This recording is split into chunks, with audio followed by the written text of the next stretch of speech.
مساء الخير على الجميع. Good afternoon, everyone. I'd like to welcome all the participants to this webinar titled Reforming the Governance System in Yemen, Pathways to Effective Governance. I'm Farida Ahmed, I'm a researcher and I'm the Executive Director of South 24, and I will be the facilitator for this webinar. But please, before we start, let me share with you some guidelines and some rules for this webinar. Simultaneous interpretation in Arabic and English will be available. So there is the translation icon. You can click on it and choose Arabic or English.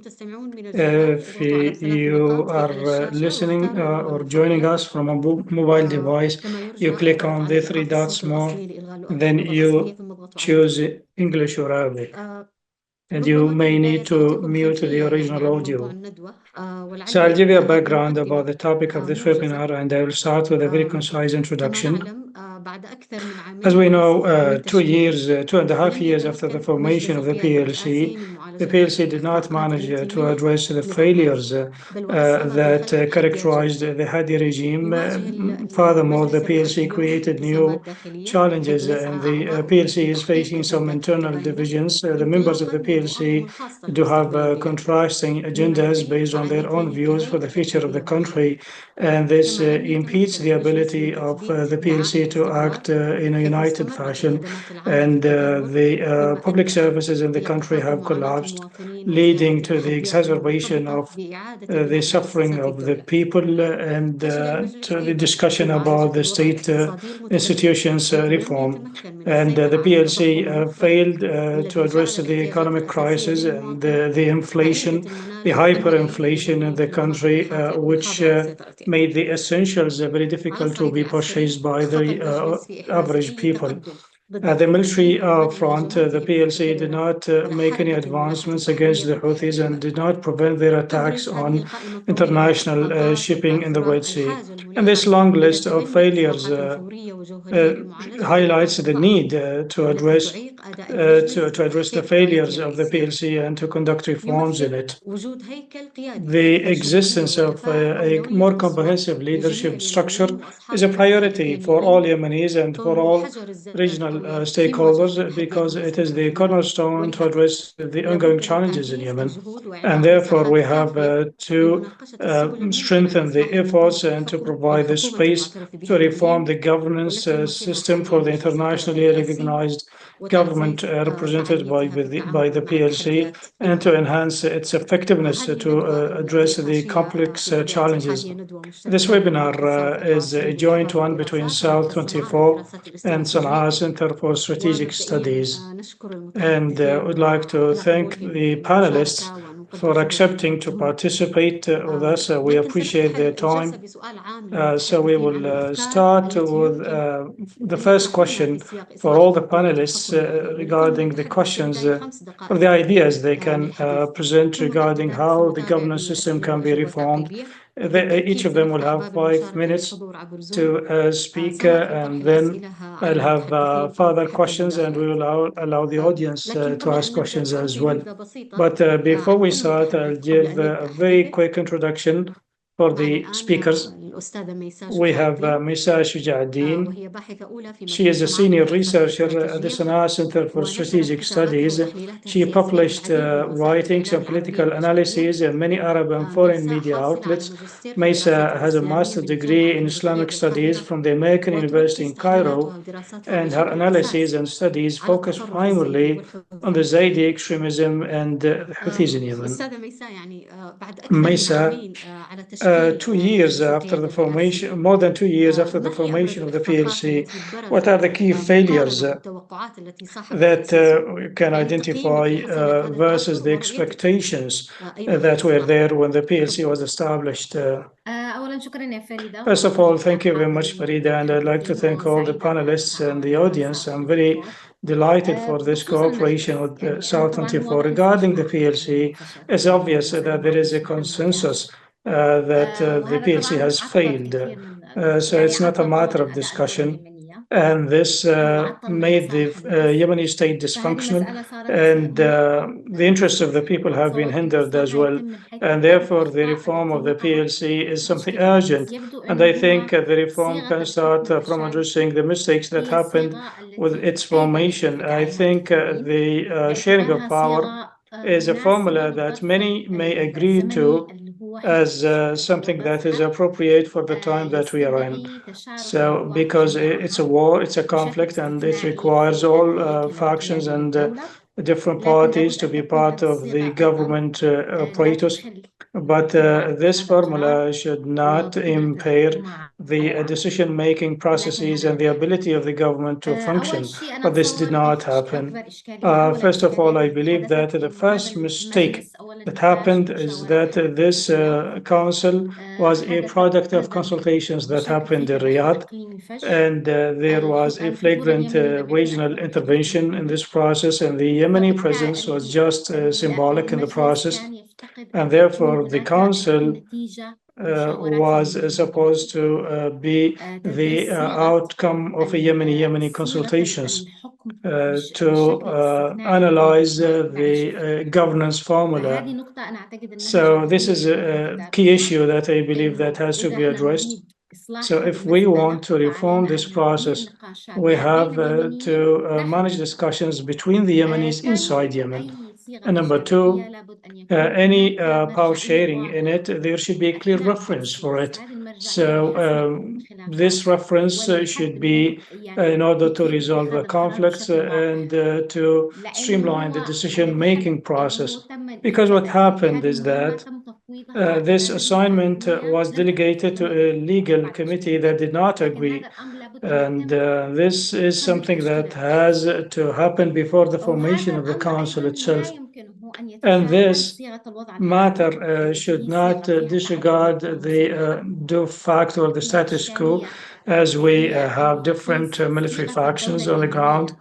And the Yemeni state, the shape of the Yemeni state as a unified state, or maybe more than one state, it is still a matter of debate. And this affects the ability of the government to function from the interim capital Aden. Therefore, there are a number of considerations that had to be taken into account if we wish to reform the PLC. So regarding the future, when we discuss the future, I will raise the points regarding how this can be done. There should be also clear roles and responsibilities for the government and for the PLC. It is illogical that the Prime Minister functions are overlapping with the PLC and its president. And this is problematic, and this led to the paralysis of the government. And therefore, there should be clear separation in the roles and responsibilities. And all this requires a kind of redrafting process, because what is happening now is that the areas that are outside the control of the Houthis are dysfunctional, and these areas could not seize the regional and international opportunities in order to have gains their side. And therefore, it is high time now to reconsider this PLC, its formation, and its modus operandi. And we need to take into consideration that if we have an autocracy, if we have a single president, we need to have a clear mechanism in order to prevent the abuse of power. In the power sharing formulas, we need to have references. We need to have clear mechanisms in order to prevent the conflict within the system. And this is something that has to be addressed as we talk about the PLC. Thank you. Maysaa, well, the PLC members, the number is not important. What is important for you is the clear roles and responsibilities inside the PLC and between the PLC and the government. Well, the representation or the roles and responsibilities, the larger number of members, the more difficult it becomes to deal with them. But if we have clear mechanisms, this procedures, this will be resolved. The problem that I see is that there's a lack of a reference in order for them to act upon. What is important is the inclusive representation, meaning that it is about the representation of the factions and the parties that are on the ground. We have a conflict in the country.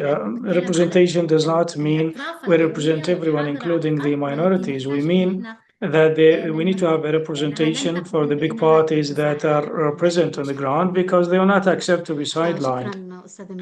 Thank you, Maysaa, for this very important presentation. And of course, we will come back to discuss these facets related to the need to have clear mechanisms and rules and procedures for the political system. We move now to the second speaker, Mr. Alaa Mohsen. Alaa is a doctoral candidate in the political science at the University of Utah.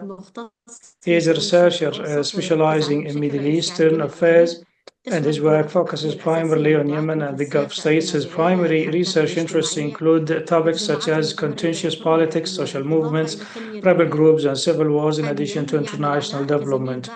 Currently, Alaa works as a researcher at South 24 Center, and his work focuses on issues related to conflict, peace, and security in the Arabian Peninsula. Ala, the same question is posed to you. What could be the vision for the reforms of the changes in the PLC? Good afternoon. First of all, I'd like to thank South 24 and Sana'a Center for hosting this webinar that is very important for all Yemenis in the north and in the south because it's about their livelihoods. It touches their livelihoods. It touches also the issues of war and peace. Well, in fact, my vision for reforms starts with the perspective that the middle ground is the best and the simplest thing is the best. What I mean here is that rather, well, all of us are in agreement now that we need to reform the PLC because the challenges and the issues are not a secret, are known to everyone. But how the reforms can be done?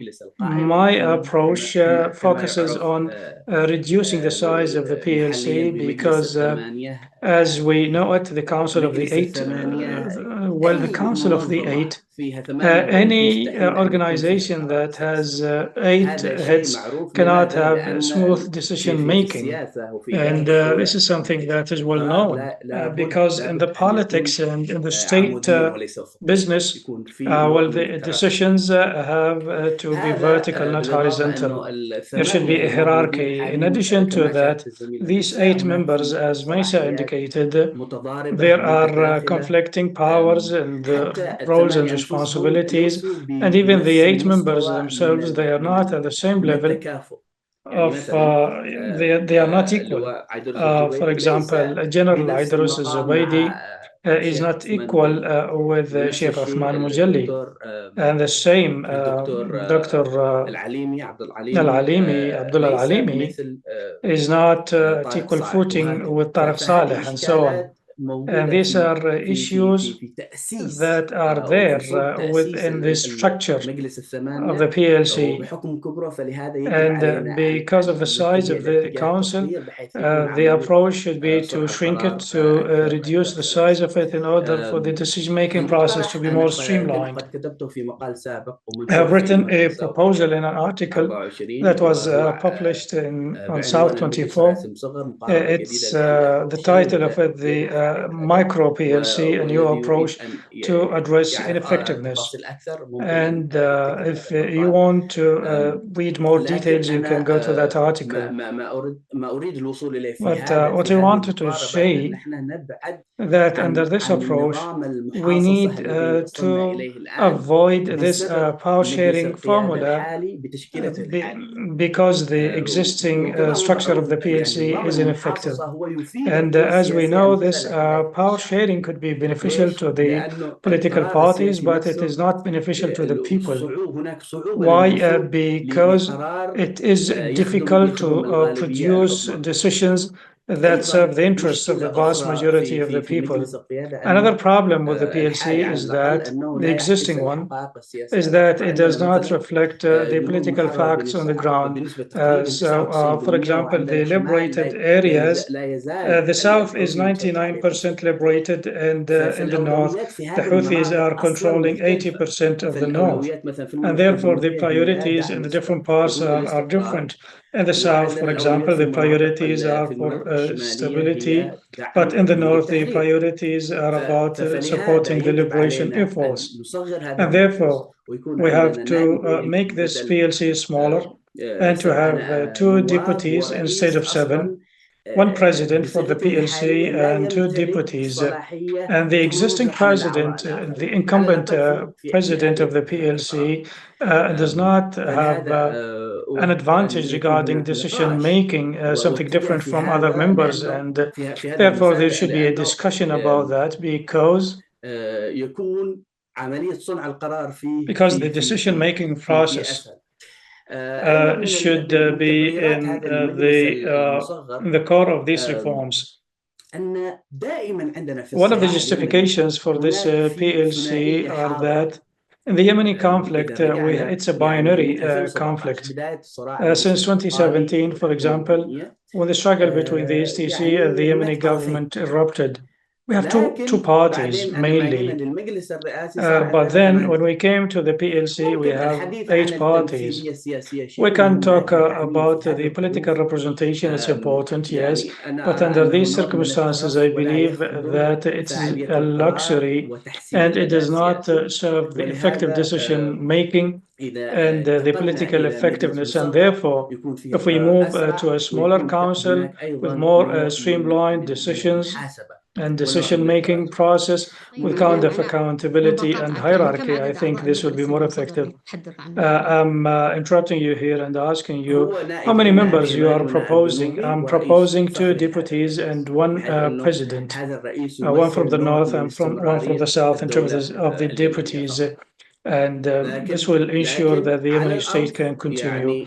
But on the ground, we need to have a northern president who is helping in the liberation process, because we can't talk about this existing structure without having a kind of conflict management process.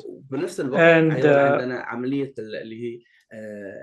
at the same time, we need to make sure that the situation stabilizes in the liberated areas and the economy as well. And these are some things that are of primacy to the people. And there should be a clear reference, as Maysaa said, regarding the roles and responsibilities. And we can discuss more details in the Q&A. Thank you, Alaa, for these insights. These ideas will be discussed in the Q&A session. I move now to the third speaker, Mr. Abdulghani Al-Iryani. He is a senior researcher at the Sanaa Center for Strategic Studies. His research focuses on the peace process, conflict analysis, and the transformations of the Yemeni state. Al-Iryani has more than 3 decades of experience as a political and development consultant. Al-Iryani has conducted research on constitutional reform, anti-corruption, governance, government capacity, state building, conflict management and resolution, as well as socio-economic development. The same question is posed to you, Mr. Abdulghani. What are your proposals to reform the governance regime, especially as you have listened to what the other panelists have already said? Mr. Abdulghani, do we have you? Thank you very much. First of all, I repeat what Maysaa said, that the council, the PLC, was created by the Saudis with negligible participation from the Yemeni side.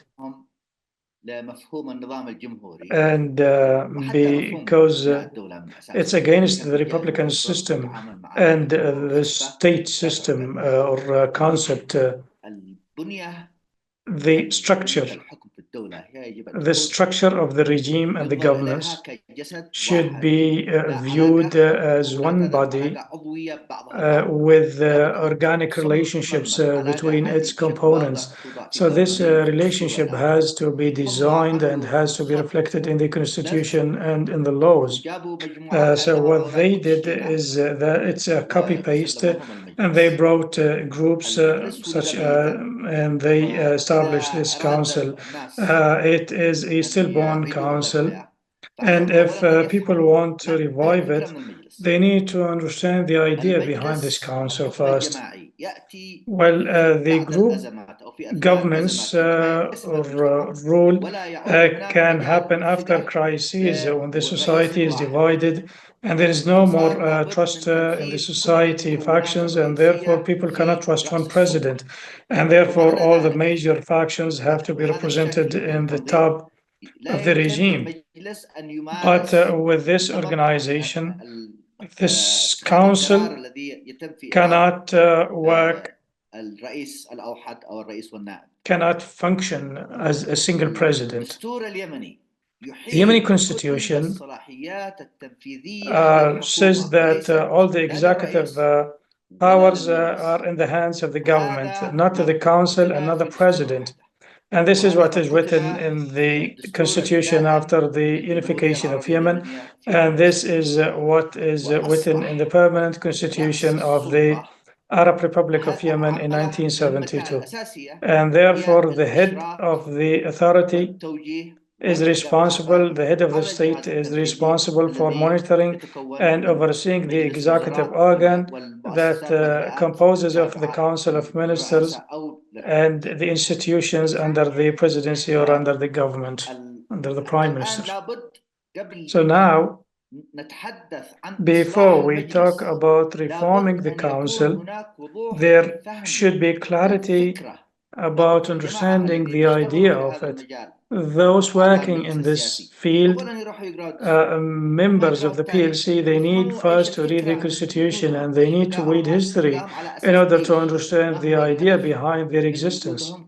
What is the aim of the existence of this presidential leadership council? Because the council is now obstructing the work of the government, because members of the PLC, they do not understand that the work of the government is different than theirs. The reforming of the PLC is not about individuals or appointing new people. Even if we bring angels, they cannot function properly without having clear regulations and rules and responsibilities. And therefore, they need first to redraft the regulations of the council. And then after the regulations, all of them are finalized, and after all the legal arrangements and the regulations are finalized, then we can talk about reforming the council. Mr. Abdulghani, you agree with Maysaa in her insights. I understand from you that the functions of the PLC should be very limited and the executive functions should be given to the government. Well, this is what the Yemeni constitution says.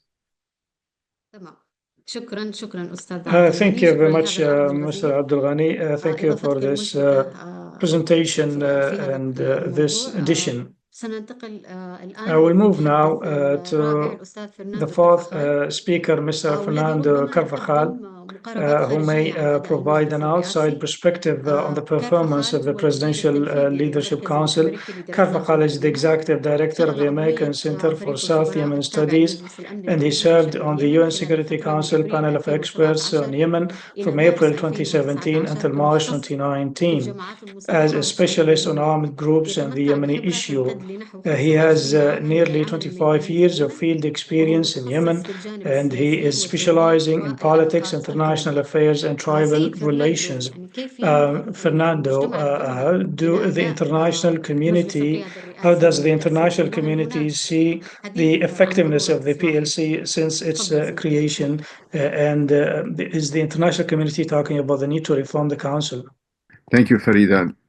Thank you, and apologies for the sound issues. Thank you very much to Sana Center and to South 24 Center for hosting this panel, for inviting me. It's an honor to share the space with such Yemeni personalities. It's really appreciate the opportunity. This is definitely an issue that we're dealing with today here regarding the PLC that has been discussed now for over a year, not simply when it was created in 2022. One of the issues that I wanted to recap, I mean, the speakers before have made excellent points on the need for reform. The question comes to mind for me is the PLC represented a reform on a system that was unable to reform itself, right? When it replaced President Hadi, when it replaced the presidential system, it was a move to reform that system. And as Abdulghani has mentioned, with complete disregard the legal constraints in the letter of the Constitution, which actually exist, unlike other countries that went through the 2011 Arab Spring. The Yemeni Constitution continues to be in place, but the system itself exists outside of the Constitution. And we saw under President Hadi how he merged the prime minister and the vice president in order to create some sort of reform within the cabinet and be able to oversee the cabinet, be able to have more control, as Abdulghani mentioned, with the cabinet being the one responsible for governing while the president oversees their activities. From a international perspective, this is a reform process that has failed. And without bearing the lead and without really dancing around much of this issue, what we see today with the international approach to the PLC has to remind us of what the international community did in 2011. In 2011, when, if we recall, the UN created the 10 embassies, had sort of ushered Yemen through the Arab Spring into the agreement of November 2011 that handed over power to Vice President Hadi then. So one of the major things from outside that we see is, as Abdulghani, Alaa, and Maysaa have mentioned, what are the respective functions of each member of the council? Not simply we can understand what the function of the council is.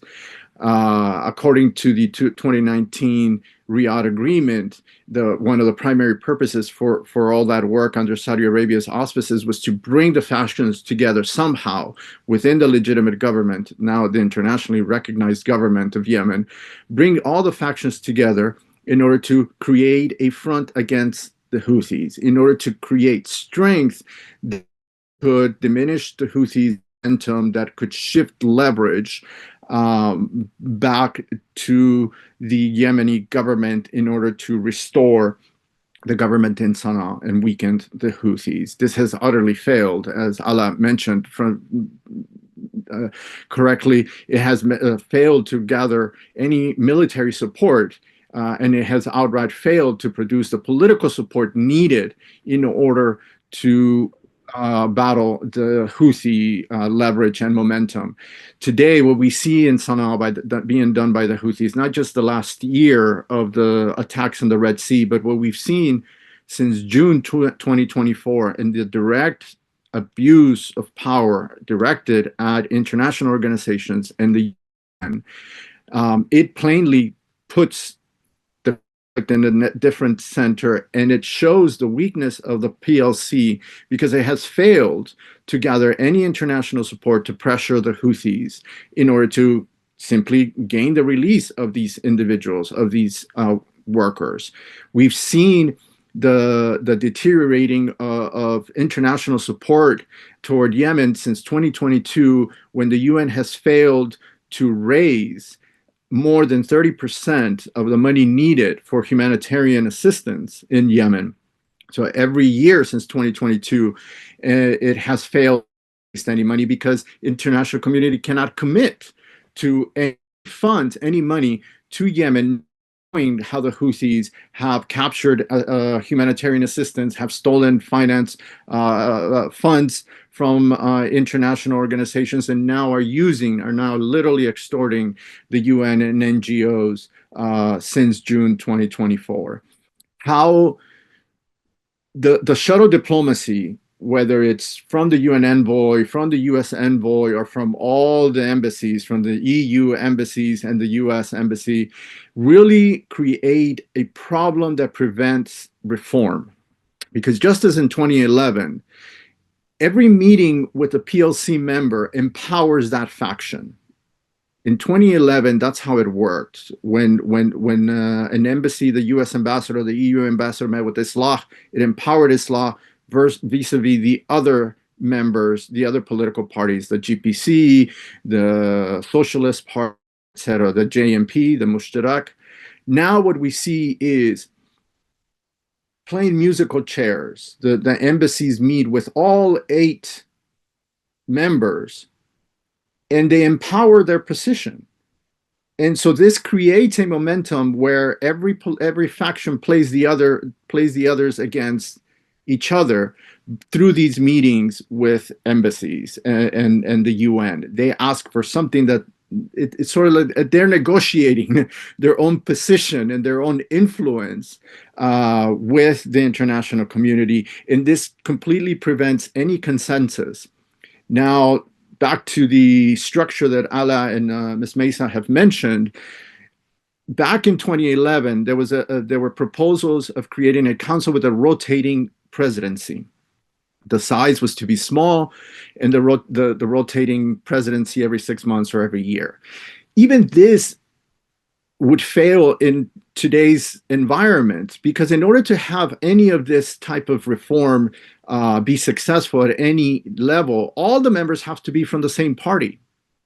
In 1962 and in 1967, 1962 in North Yemen and 1967 in the South, it worked. The original government was based on a council, and it worked because they were all from the same party. They were all the revolutionaries, whether they were all from the military in the North or all from the what would become the Socialist Party in the South. Today, we can't have that. You do not have a single party that can be given that power. There is no more GPC. Islah is not the trusted party that can be partnered with anybody, any other faction. And then we have the southern faction, which obviously, claims that if they are representing the South, the liberated area, they should have the most influence, or they should have sufficient influence at just over 51%, let's say, which the GPC and Islah will never accept. So we do, and then we have the coalition fears regarding the increase in influence from the southern factions. So how can we reform this? It really needs to go back to the Constitution, as Abdulghani has mentioned. Let's keep in mind also that there is no such thing as a legislature today. Where is the parliament? Who is making the laws? Are they being, is the PLC rules by decree? Every minister issues a decree. Where is the funding? If the parliament controls the funding, where is the funding coming from? Continued dependence on Saudi Arabia for cash deposits for the CBY, the central bank. So the economy is never moving forward. Let's forget about the Houthis hijacking the oil exports and gas exports. There is no economy because they're in control of the purse. Every ministry rules simply by decree once a week, twice a week, and so does the PLC. So in order to reform this, the Yemeni parties, and meaning every faction that's represented in opposition to the Houthis, really does need to come into a consensus on how to govern on a day-to-day throughout the liberated areas.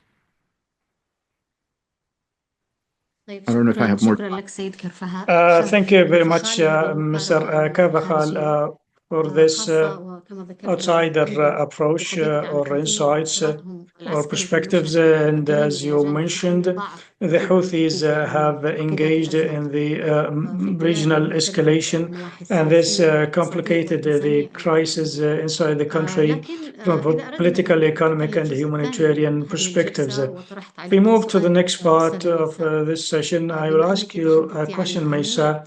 You spoke about the importance of having references and legal mechanisms that can govern the PLC, especially as we have recently read in a new report revealed by the public prosecution that they have moved about 20 corruption cases.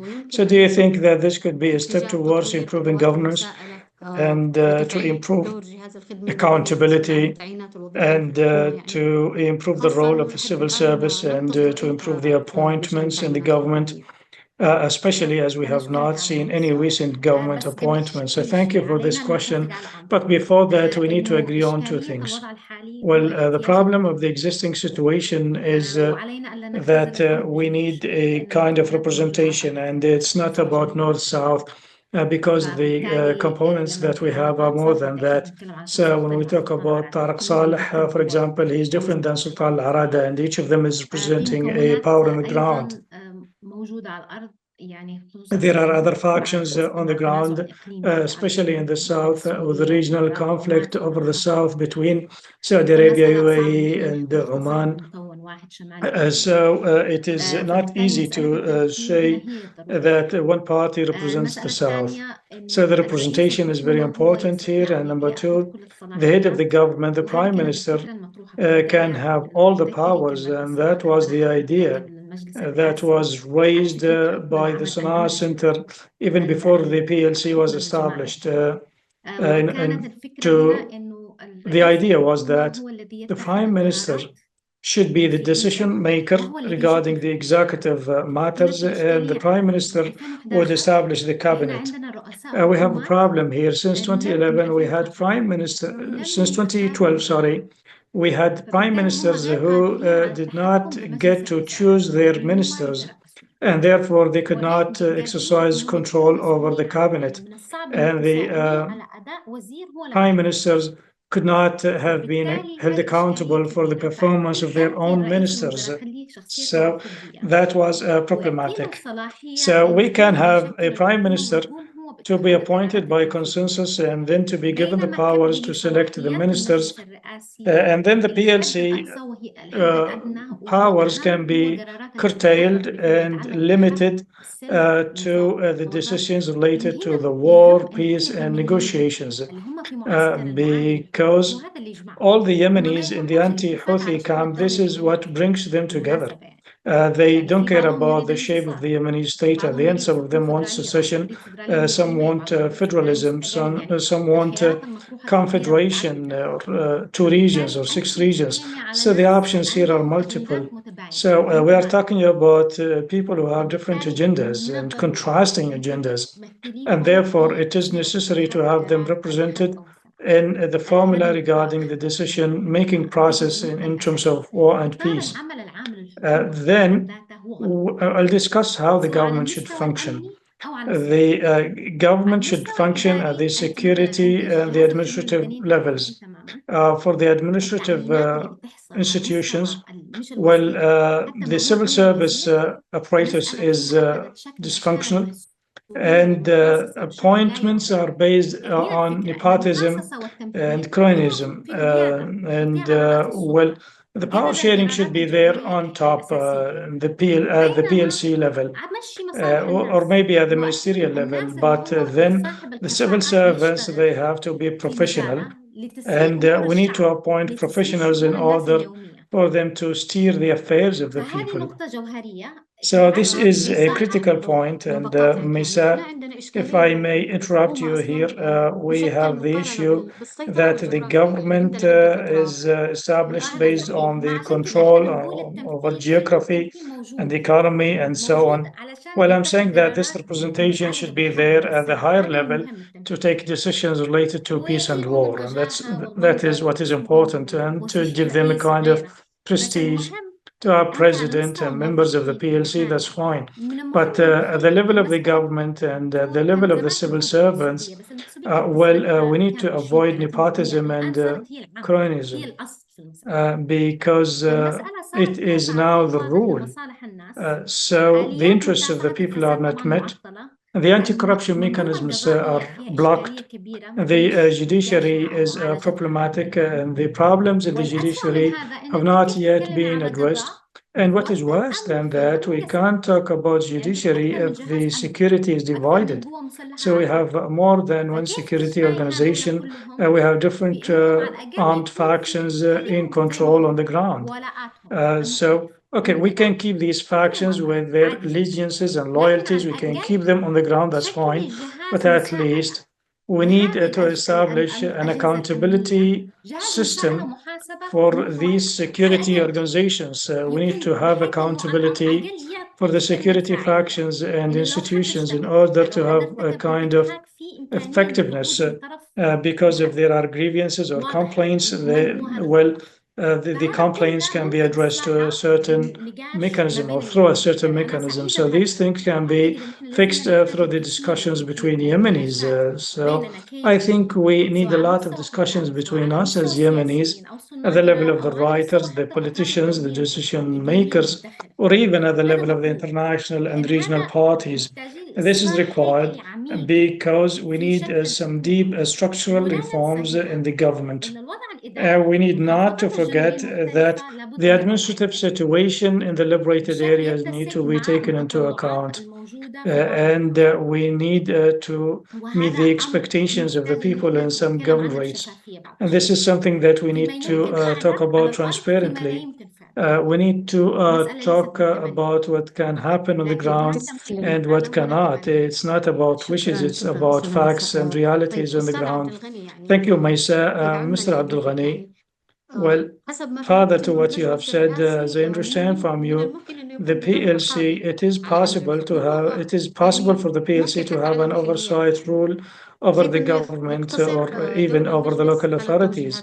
So the PLC functions should be limited to the state policies and the general policies of the state, while the administrative and the executive decisions need to be taken at lower levels. At the government level, it's almost a decentralized approach. But how can this equation be realized with all these differences that we have between the North and the South and between different PLC members?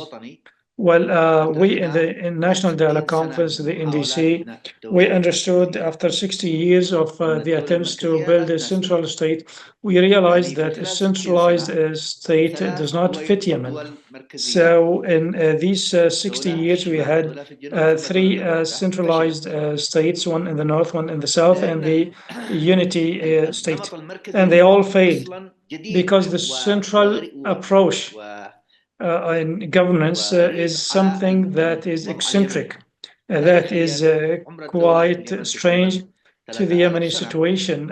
So we have had a state in Yemen for about 3,000 years, and our states were decentralized to a large extent.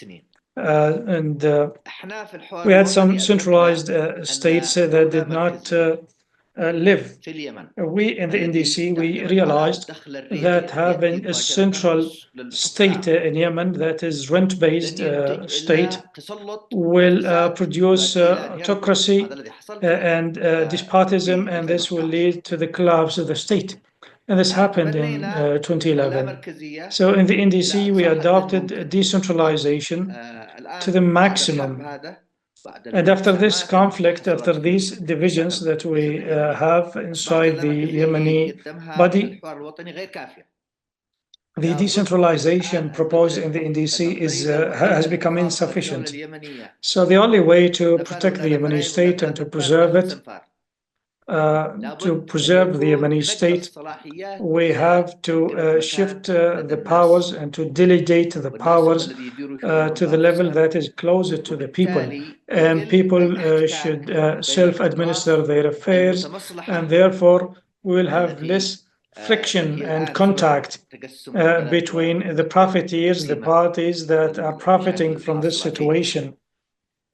المجتمعات المحلية So the local communities هي and the local أكثر قدرة على entities مواجهة الفساد. are more capable إن of الذي يمارس combating السلطة خلينا corruption نقول مثلا بالمديرية because هو جار كل those مواطن في المديرية، أي who واحد practice منهم power مثلا at the local سكان level المديرية يقدر يروح are the قدام بابه neighbors يقول له and are تعمل the حاجة family غلط. members of the local communities, and they are ثانيا accessible by the local communities. الجماعات المسلحة هذا Number two, لن these armed تسمح groups will للدولة not المركزية allow بممارسة a الصلاحيات centralized على state مستوى to الجمهورية function, ولا حتى الدولة الاتحادية. and كل not واحد even a يشتي federal يدير state الأمور will be في الأرض allowed, في الإقطاعية التي because يسيطر these groups, they هذه want to الجماعات المسلحة هي exercise تسلم الإقطاعيات control التي بيدها over على the 20 swathes سنة. of land they تقريبا نتفق على control, and they will not hand كان over this لدينا control maybe in the الاستعداد 20 or أن 30 نعمل من years أجل ahead. الحفاظ على الدولة So we have to recognize that, and ومحاولة we have to استعادة work to try to الاستقرار في preserve the اليمن. state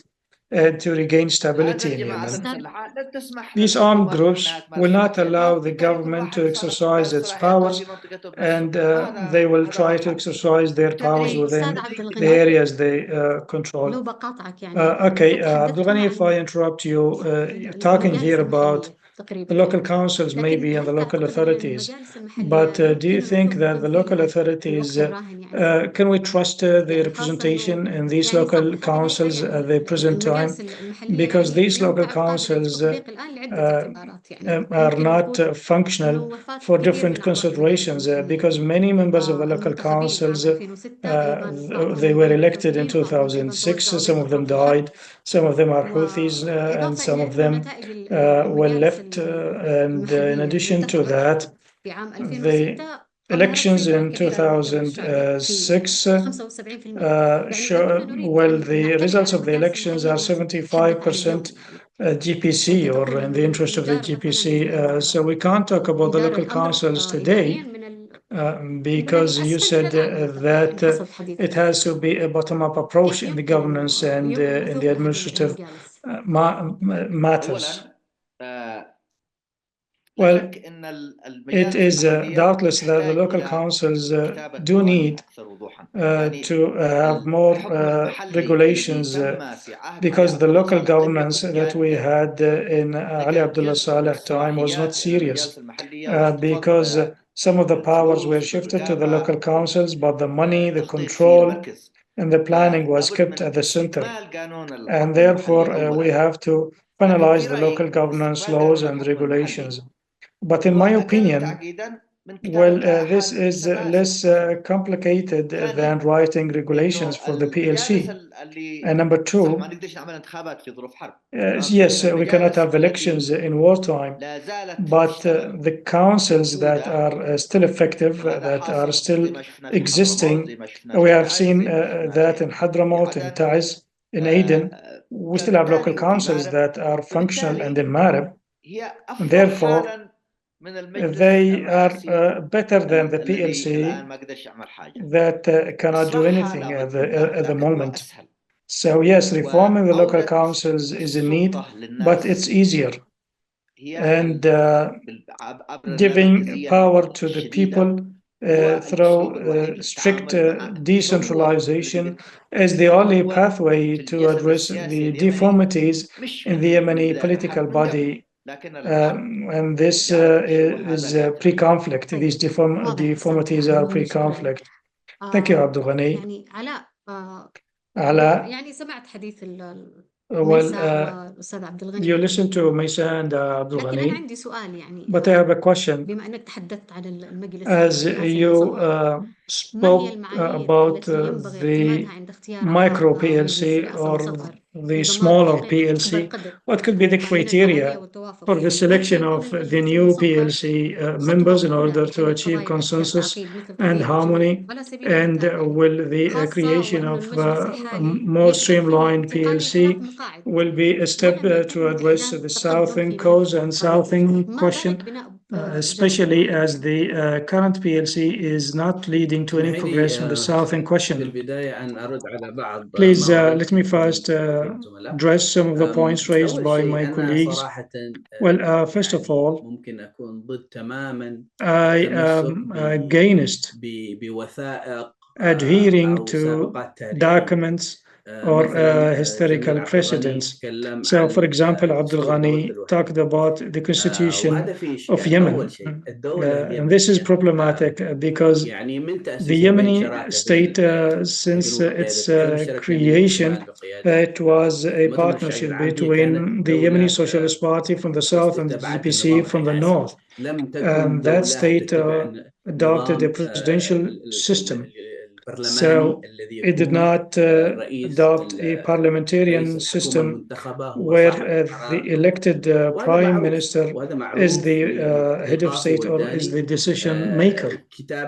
And so we know that. If, as Abdulghani said, if the decision maker here is the prime minister and not the president, well, if that was the case, well, we could have averted the civil war in 1994 because the prime minister then was a southerner. He was Al-Hattas, and he was against the war. And along with some northerners and the Yemeni Socialist Party.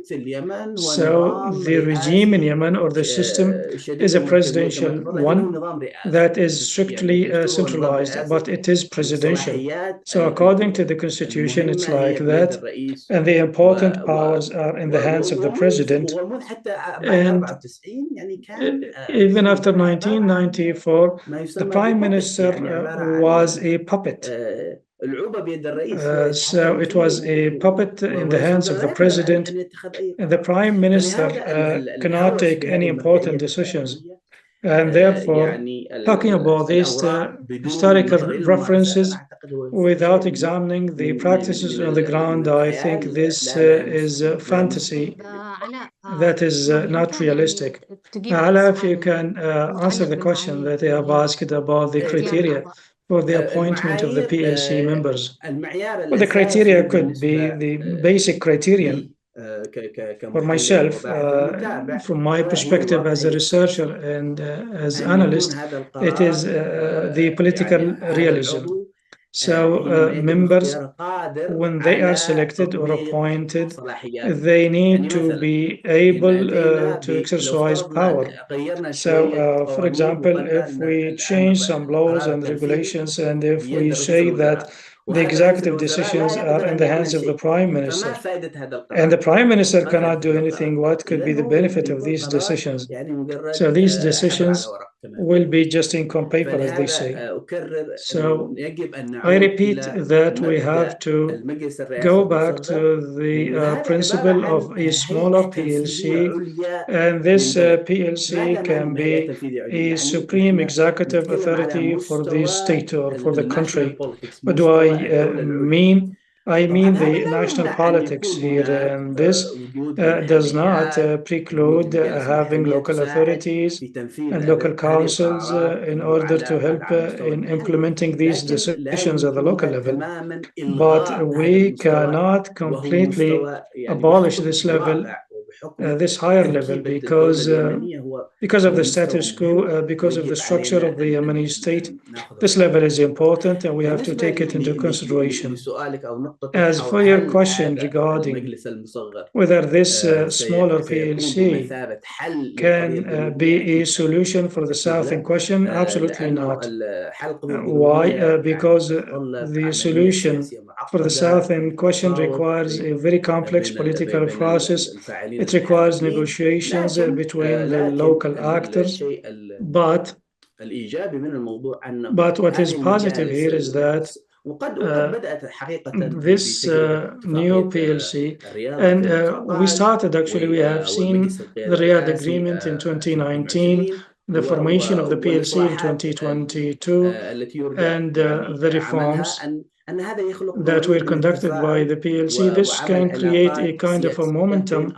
It can create dynamics between political parties, which can establish a foundation for a future solution for the South in question. But the PLC itself cannot resolve it. Thank you. I move now to Fernando. Fernando, as we are seeing escalations in the Red Sea, and as the Houthis are designated now as an FTO. What is the envisaged role of the international actors to support the work of the PLC?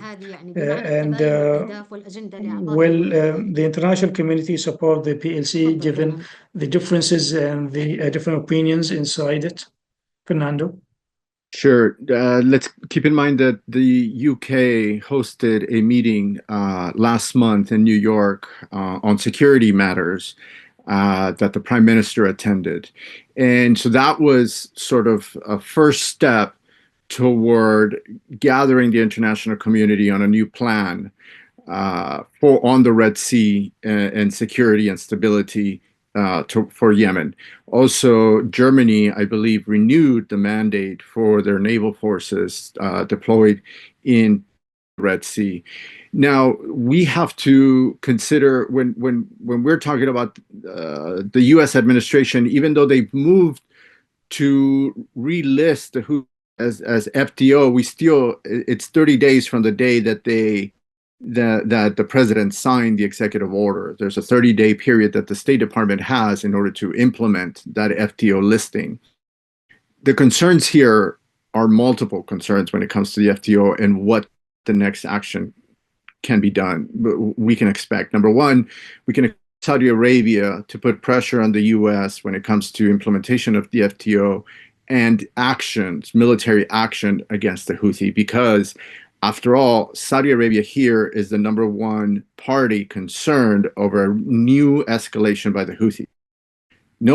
Keeping in mind the Houthi tactics, the Houthis break this détente with Saudi Arabia that was established in April 2022, and then October 2022, when the ceasefire expired, so-called, that détente was in order to prevent cross-border strikes from the Saudis and Houthis onto Saudi Arabia. Very fragile when we saw last week where the Houthis started accusing Saudi Arabia of striking areas in Sada. So what we expect is for Saudi Arabia to really engage the Trump administration in order to not escalate the military front, but help the UN and the pick up steam in the next 30 days. Then you also have the UN agents and the NGOs who really this time around, they have the wall, because if you recall back in 2020 and 2021, January 21, when Trump listed FTO,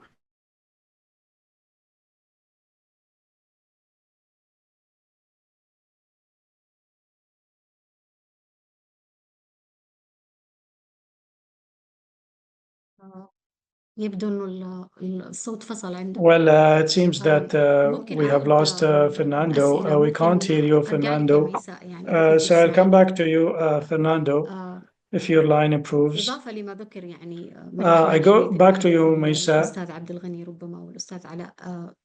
Based on what you said, as well as Abdulghani and Alaa, well, the core crisis is in the lack of the regulations that organize the work of the PLC and the clear relationship between the PLC and the coalition, because of the different political projects that we see, and because of the limited options PLC president members have. So who will enact these regulations and who will write them? That's number one. Number two, do you think that putting the hot issues on the table of discussion can bridge the gap between the PLC members instead of stalling and postponing these issues in order to discuss the southern question, for example, and the resources of Marib, Tihama? Do you think that discussing these issues will help in addressing the differences inside the PLC? Well, this question is very important. Dialogue is the solution always for anything, and I think that the actors on the ground are known. We know them, and in the north we have Al-Arada, we have Tariq Saleh, for example, and we're talking about the military forces, and we're not talking about the regional identities. You have Bazar'a, you have Idris al-Zabidi, so you have some important military factions that need to be represented, and we have also social and partisan components that need to be represented. We have all these on the ground. So what can be done is that we can have dialogues at two levels. Number one, for example, a dialogue will at a lower level with a broad base of actors on the ground, not like the NDC, but something that can be focused and concentrated and that can discuss a number of issues, including, for example, the references, the decision-making mechanisms, and the conflict resolution mechanisms, the shape of the government, and the shape of the local governance in governorates, because I think this is a critical point. Especially the situation in Aden needs to be discussed because Aden now is the center of governance, and therefore it's normal for it to become the center of conflict. So how the city can be managed in order to avert any potential political conflicts between the parties.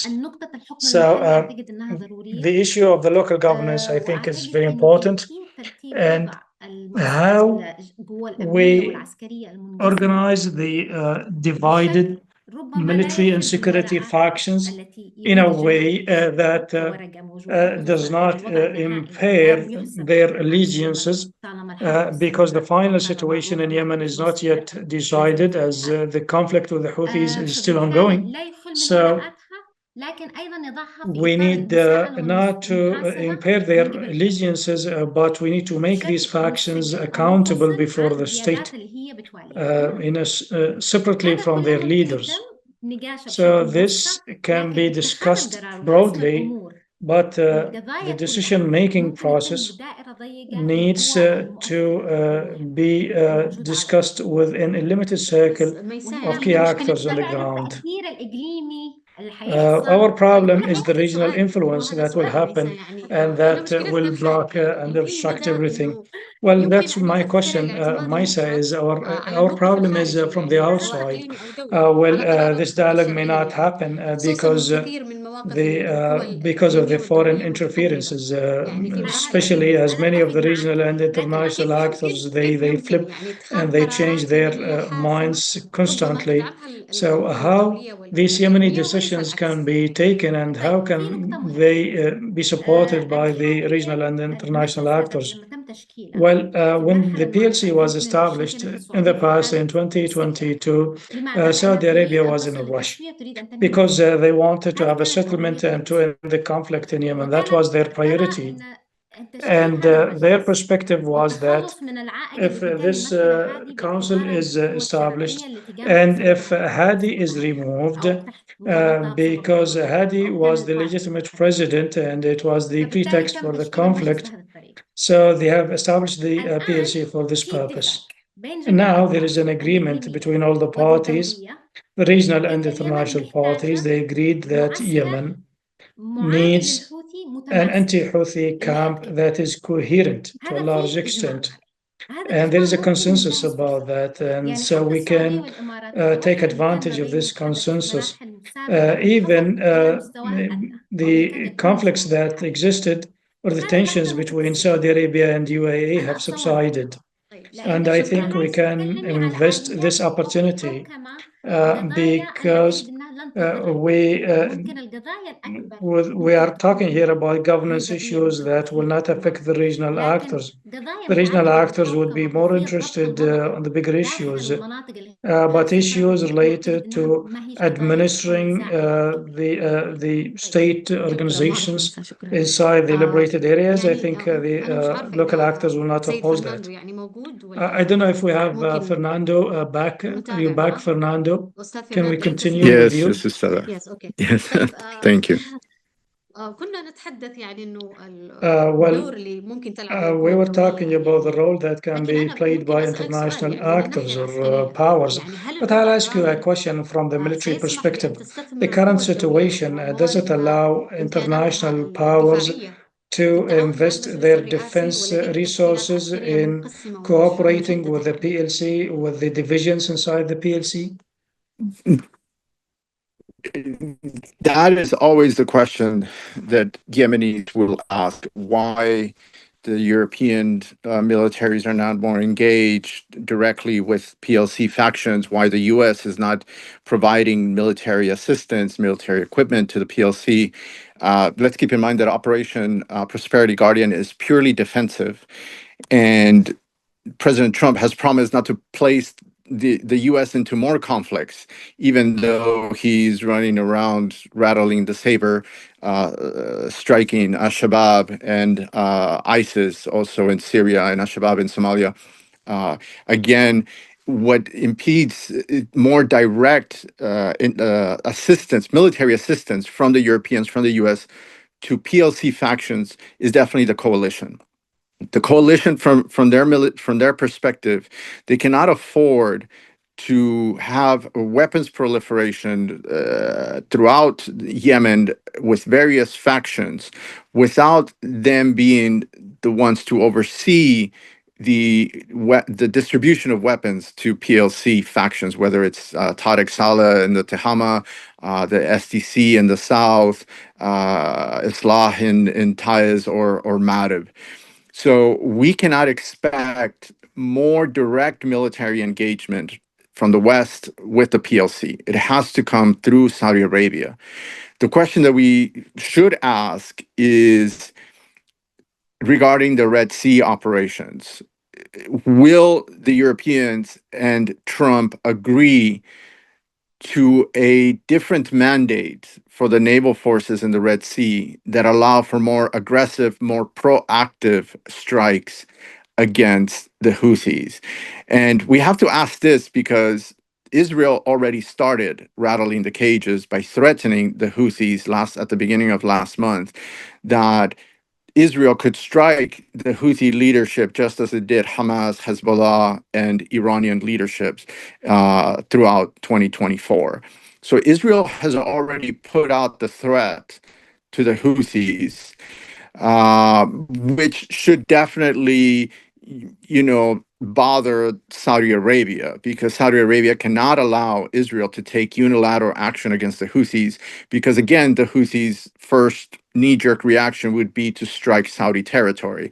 They've already threatened, Houthi leaders at the beginning of the year already threatened to strike US and European bases in Saudi territory, which definitely Saudi Arabia cannot afford this late in the game. So Saudi Arabia is focused on de-escalation, convincing the Houthis to stop the Red Sea strikes and re-engage the peace process.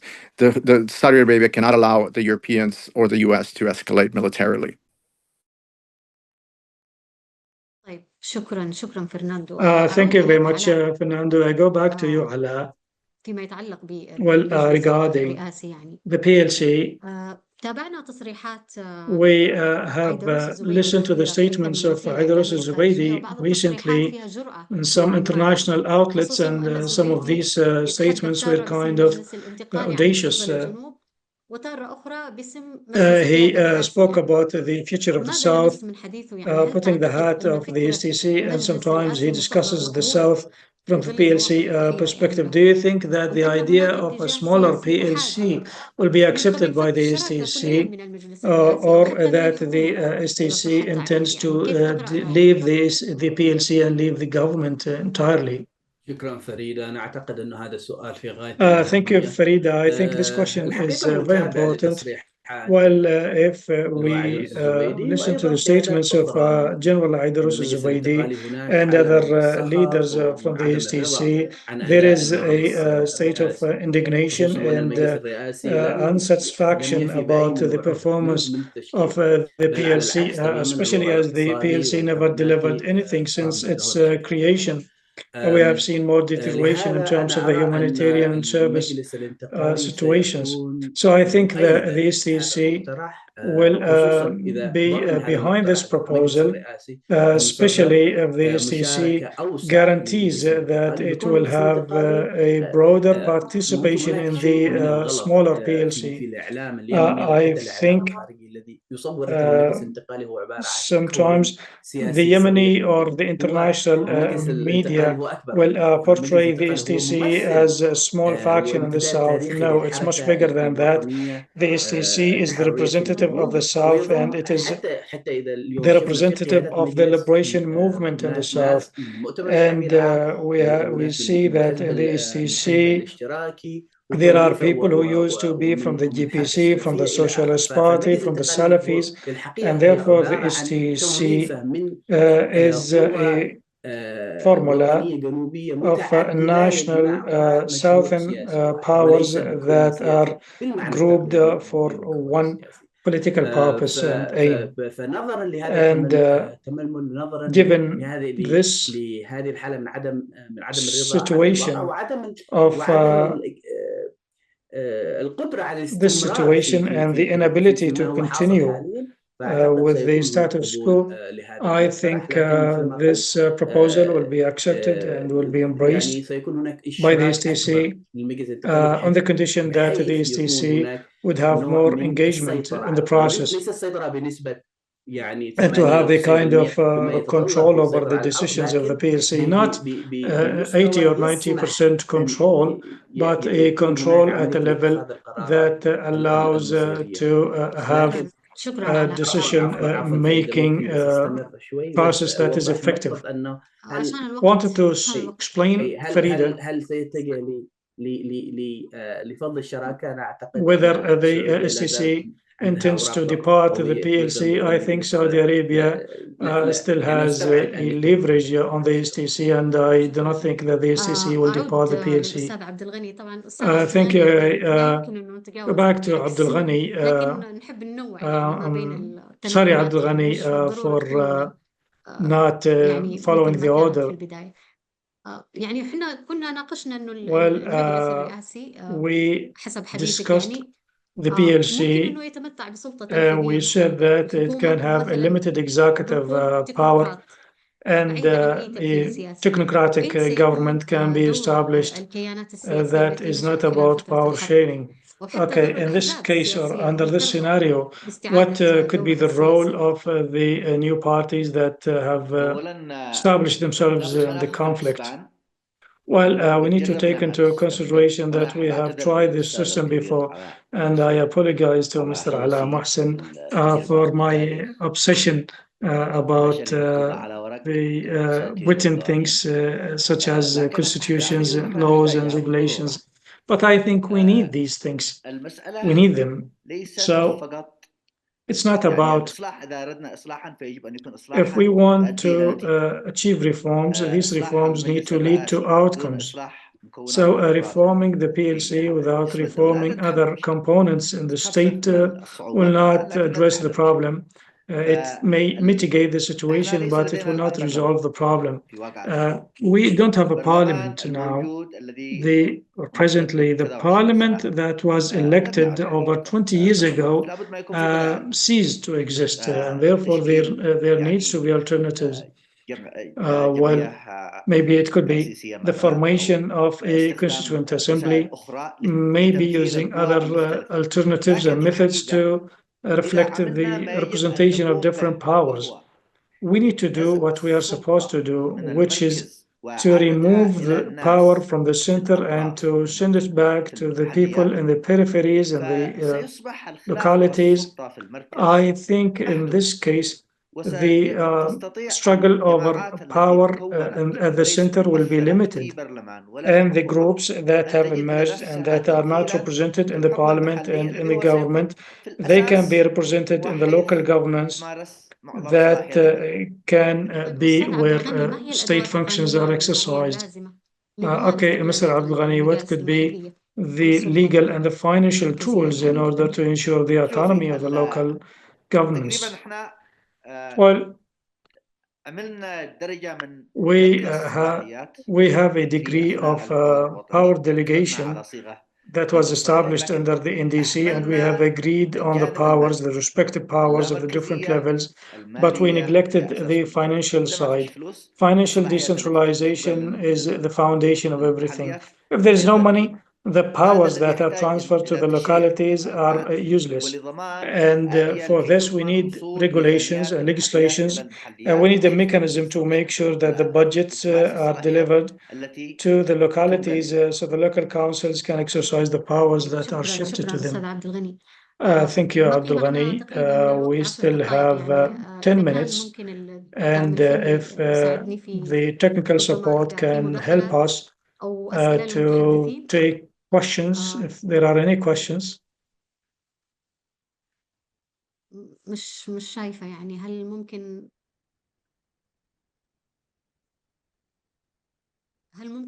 تفتح الصوت يا لبنى أحمد مداخلة.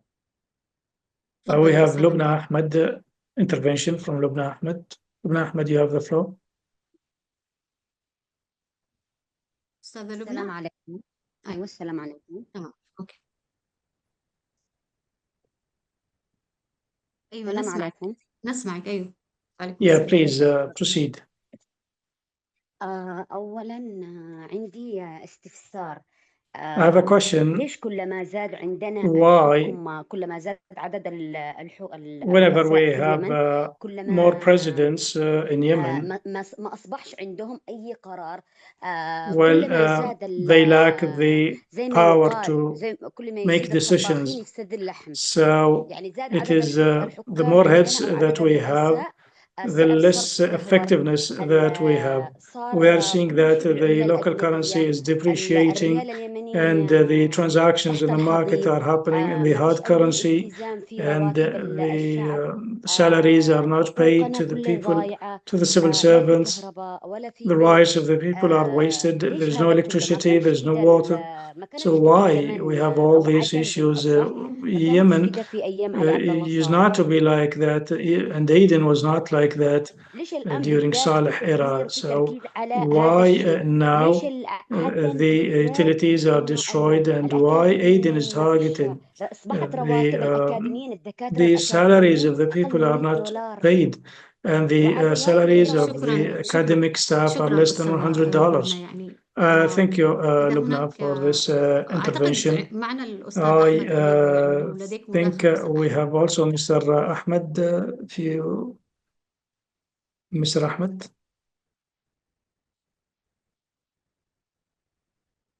أستاذ أحمد موجود؟ do we have Mr. Ahmed عليب? طيب إذا كان هناك مداخلة أخرى ممكن Okay, if we have أنا other مش شايف questions, you شايفة can take them. Well, I can't see السلام the عليكم. hands raised. وعليكم السلام. دكتورة هبة عيدروس. I'm Hiba Aidarus, أولا Dr. Hiba أشكر Aidarus. مركز First of صنعاء all, على I'd like هذه to thank الندوة الرائعة Sana'a Center جدا، for this excellent وشكرا لكم webinar. للمشاركين. Thank you, صراحة thank جدا you to the طرحهم panelists, ممتاز because ومشجع، يعني إن their ما زال في ناس ideas are وطني enlightening, أو and تتكلم it's بهذا very encouraging to المهني. listen to these experts talking طبعا with أنا this عندي level of ملاحظات، مو professionalism. ملاحظات، مداخلات، I have وعندي سؤالين في some النهاية، بس إذا observations شوية and I تتاحوا have لي two وقت إني questions, بحاول but you أسردها. need to give me الوقت some ضيق time. هبة بحاول، يعني معلش يا فريدة. بسرعة We don't have time, يعني Hiba, عشان so الوقت. if you can be very brief. إحنا لو تكلمنا عن مشاورات Well, اليمنية، اجتماع if we talk السياسي about the خلال Yemeni 3 أيام، consultations, ولم يستطيعوا أن politicians يتفقوا met or على convened أي for 3 شيء days سوى and they استمرار did الحرب not على agree on السلطة anything. والثروة. They هذا continued يدل with على their أن عندنا differences يعني about السياسيين في power and اليمن wealth. فشلوا في تقديم And this is مصالحهم an evidence ومكاسبهم that لأفراد Yemeni وجماعات، سواء كانوا politicians مكونات أو أحزاب failed سياسية، in لصالح استعادة الدولة أو giving واستعادة priority ثقة to المواطن. restoring the state and restoring the الجانب confidence of الآخر the أن people. اللجنة الوطنية And the العليا other thing, المرافقة للمجلس الرئاسي لم تستطع صياغة the قواعد ولوائح تضبط national, مهام وأعمال المجلس the والصلاحيات. CRC والدليل did أنه not حصلت manage to produce ضجة وخناق تم regulations نشر هذا that regulate الموضوع، the وإلى work of the الآن PLC. لم And يتم until إقرار now, هذه اللائحة these بدل regulations أن are not تكون approved, مرجعية and للمرحلة therefore الحالية. it is not a reference طبعا نلاحظ anymore. أن في حصل And مثلا لا يجوز we have جمع بين seen that, منصبين. for لكن example, إذا the تم Constitution says that تخلي البحثيني two عن positions محافظة cannot be واستمرار combined إعادة together. الإعادة جامع ما بين Al-Bahsani, for المنصبين، وهذا example, غير gave قانوني up the وغير position of مقبول. being the governor of Hadramaut, but طبعا Sultan al-Arada continued to be the برضو governor of هبة Marib.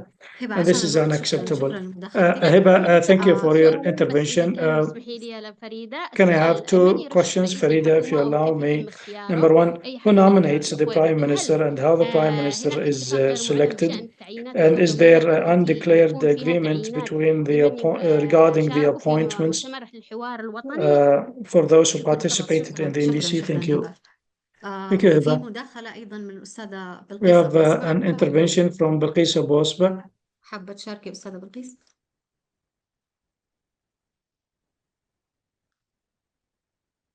تسمعوني؟ طيب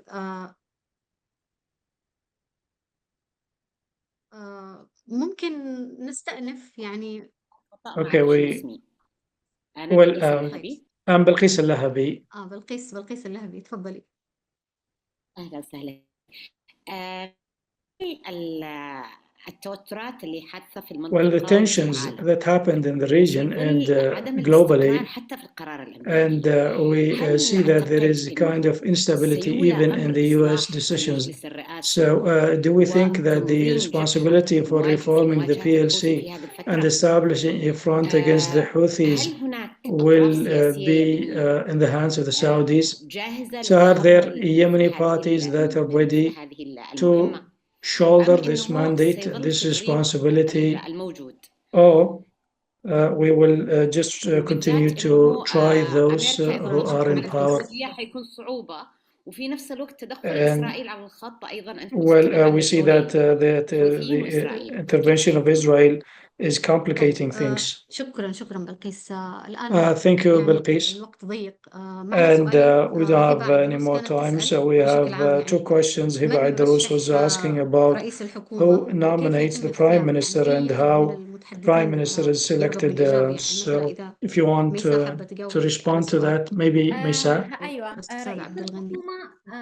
Well, the Prime Minister, very quickly, and this is the final statement from my side, the Prime Minister is supposed to be appointed through consensus between the political actors that are represented in the PLC.